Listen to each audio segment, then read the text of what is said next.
बिस्मिल्लाहिर्रहमानिर्रहीम। अस्सलाम वालेकुम। कैसे हैं आप सब? उम्मीद करती हूँ सब खैरियत से होंगे। मैं हूँ अफशीन और आपको वेलकम करती हूँ हूरम्स क्यूज़ीन में। तो आज मैं आपके साथ शेयर कर रही हूँ बहुत ही मज़ेदार पेशावरी नमकीन गोश्त की रेसिपी, जो कि बहुत ही आसानी से और कम इंग्रेडिएंट्स के साथ तैयार हो जाती है। बहुत ही कमाल की रेसिपी है लाइट से मसालों के साथ। आपके घर में कोई पार्टी या दावत हो जिसमें आपको कोई लाइट से मसालों की डिश बनानी हो, तो आप इस रेसिपी को ज़रूर ट्राई कीजिएगा। इंशाल्लाह आपकी तारीफ़ें ज़रूर होंगी। तो इसलिए रेसिपी को एंड तक देखिएगा। वीडियो और रेसिपी अच्छी लगे तो लाइक और चैनल को भी ज़रूर सब्सक्राइब कर लीजिएगा। तो चलें फिर शुरू करते हैं इसको बनाना। तो ये मज़ेदार सा पेशावरी नमकीन गोश्त बनाने के लिए सबसे पहले तो पैन में हम शामिल करेंगे कुकिंग ऑयल। 1 किलो गोश्त बनाने के लिए 1 कप कुकिंग ऑयल का इस्तेमाल किया जाता है इस रेसिपी में। मैं यहाँ 2 किलो गोश्त बना रही हूँ, इसलिए मैंने 2 कप ऑयल पैन में डाल दिया है। ऑयल हल्का गर्म हो जाए तो इसमें शामिल करेंगे 2 किलो गोश्त। अच्छा, गोश्त आप अपनी मर्ज़ी से ले सकते हैं, बीफ का या मटन का, जो भी आप लेना चाहें। मैंने बीफ का गोश्त लिया है, जो कि मिक्स गोश्त है। बोनलेस पीसेस भी हैं, चाँपे भी हैं और हड्डी वाला गोश्त भी है। अब गोश्त को हमने 8 से 10 minute medium to high flame पर भून लेना है, ताकि गोश्त की जो हल्की सी स्मेल आ रही होती है वो ख़त्म हो जाए। बहुत से लोग गोश्त को पहले भूनते नहीं हैं और प्याज, मसाले और पानी शामिल करके इसे कुक होने के लिए रख देते हैं। लेकिन मैं गोश्त को 8 से 10 मिनट पहले थोड़ा भून लेती हूँ, ताकि इसकी जो हल्की सी स्मेल होती है ना, वो ख़त्म हो जाए। तो ये देखिए गोश्त की अच्छे से भुनाई हो गई है। अब हम इसमें प्याज शामिल करेंगे। प्याज का इस्तेमाल इस रेसिपी में ज़्यादा किया जाता है, तो मैंने यहाँ 8 मीडियम साइज़ की प्याज ली है, जिनका वज़न है 500 ग्राम। अगर आप 1 किलो गोश्त बना रहे हैं तो फिर 4 मीडियम साइज़ की प्याज आप ले सकते हैं।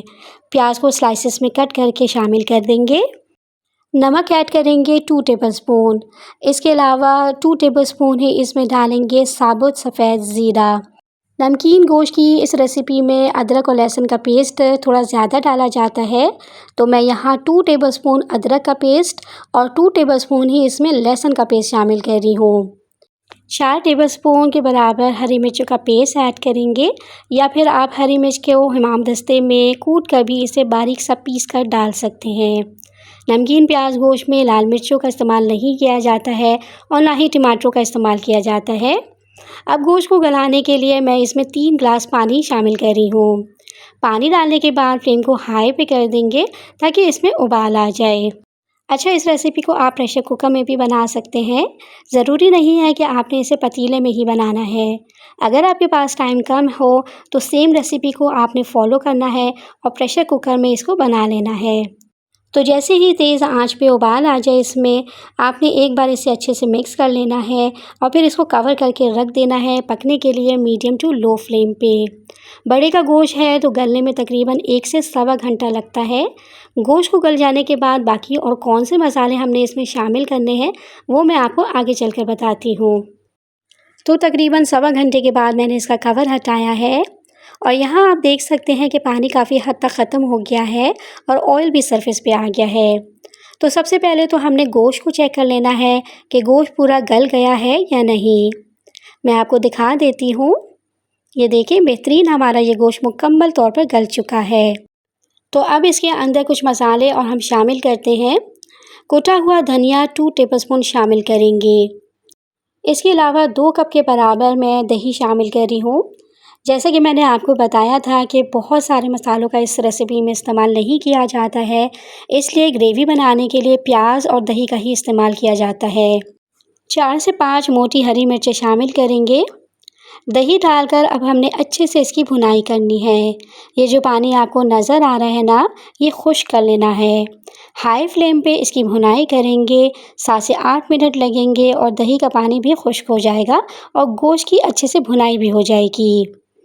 तो तकरीबन 10 मिनट के लिए मैंने इसे हाई फ्लेम पे भून लिया है और आप देख सकते हैं कि ऑयल सेपरेट हो गया है और मेरे लिहाज से इसकी ग्रेवी भी जो है वो बिल्कुल परफेक्ट है। अगर आपको इसमें ग्रेवी बढ़ानी हो तो आधे से 1 कप के बराबर इसमें गर्म पानी शामिल कर लें। यहाँ मैं 2 टेबलस्पून काली मिर्च का पाउडर ऐड कर रही हूँ। तो फ्रेंड्स, अगर आपको मेरी ये पेशावरी नमकीन गोश्त की रेसिपी अच्छी लग रही हो तो काइंडली इसे अपने सर्कल में, अपने फ्रेंड्स एंड फैमिली में शेयर ज़रूर कीजिएगा। और अगर आप मेरे चैनल पे न्यू हैं तो सब्सक्राइब भी ज़रूर कर लीजिएगा। I be very thankful to you. तो काली मिर्चों का पाउडर डालने के बाद इसे अच्छे से मिक्स कर लिया है मैंने। और मिक्स कर लेने के बाद अब हम इसे 10 मिनट के लिए दम पे रख देंगे, ताकि काली मिर्चों का जो बेहतरीन सा जायका है वो गोश्त में आ जाए। यहाँ पे मैंने फ्लेम को लो पे कर दिया है। तो 10 मिनट के बाद कवर को हटाएंगे और फ्लेम को बंद कर देंगे। और अब मैं आपको करीब से दिखाती हूँ इसका फाइनल लुक। देखने में ये आपको जितना टेम्पटिंग लग रहा है, यकीन करें खाने में ये उतना ही मज़ेदार है।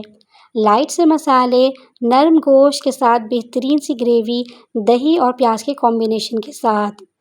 तो जो लोग कुकिंग नहीं भी जानते हैं, जिन्हें नहीं मालूम कि किस तरह से चीज़ों को बनाया जाता है, वो भी इस रेसिपी को ईज़िली बना लेंगे। कोई ज़्यादा इसमें मसाले नहीं जाते, कोई ज़्यादा स्टेप्स नहीं है। नान के साथ, चपाती के साथ, जिसके साथ भी आप इसको सर्व करेंगे, ये बहुत मज़े का लगता है। और खाते वक़्त नींबू का जूस इस पे ज़रूर डालिएगा। शाइनी से लुक के साथ ये बीफ जो है वो बिल्कुल तैयार है। बहुत बेहतरीन बना है। थोड़ा-सा जो ग्रेवी का टच है इससे ये और भी मज़ेदार लगता है। बिल्कुल भुना हुआ होगा तो नान चपाती के साथ फिर इतना अच्छा नहीं लगेगा, खाया भी नहीं जाएगा। थोड़ी-सी जो ग्रेवी होगी तो चपाती के साथ ये बहुत मज़े का लगेगा। बहुत मज़े का टेस्ट है और रेसिपी भी बहुत ही सिंपल और आसान सी है। बनाएंगे तो यकीनन ये रेसिपी आपको भी बहुत पसंद आने वाली है। तो इसी तरह की डिफरेंट रैप टाइप्स की रेसिपीज़ देखने के लिए आप मेरे यूट्यूब चैनल को लाजमी विज़िट करें। नई रेसिपीज़ के लिए चैनल को सब्सक्राइब करके नोटिफिकेशन भी ज़रूर ऑन कर लें, ताकि मेरी कोई भी आने वाली रेसिपी आपसे मिस ना हो। रेसिपी कैसी लगी आपको कमेंट में मुझे ज़रूर बताइएगा। मुझे आपके कमेंट का इंतज़ार रहेगा।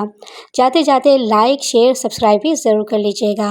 नेक्स्ट वीडियो में इंशाल्लाह आपसे दोबारा से मुलाकात होगी एक आसान और मज़ेदार सी रेसिपी के साथ। तब तक अपना बहुत ज़्यादा ख्याल रखिएगा। अफ़शीन को दुआओं में याद रखिएगा।